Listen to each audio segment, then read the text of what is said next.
আজ শিশু দিবস। এই শিশু দিবসে তোমাদের কিছু বিশেষ শিশুর গল্প শোনাই।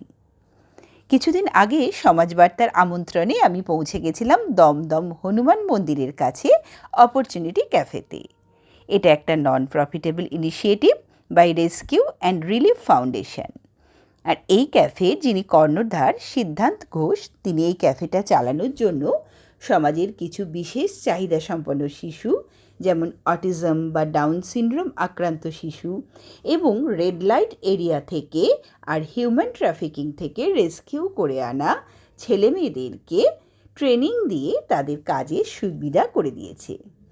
এই ক্যাফের অ্যাম্বিয়েন্স এবং খাবার দুটোই ভীষণ সুন্দর।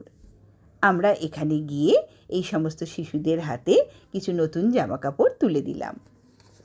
তোমরা সবাই অন্তত একবার এই ক্যাফেতে এসে এদের হাতে তৈরি বার্গার, পিৎজা, পাস্তা, স্যান্ডউইচ আর কফি অবশ্যই ট্রাই করো। খাবারের সাথে সাথে এইসব শিশুদের মুখের নিষ্পাপ হাসি আমার মতো তোমাদেরও মন ছুঁয়ে যাবে। সবশেষে সকল শিশুকে শিশু দিবসের অনেক আদর আর ভালোবাসা।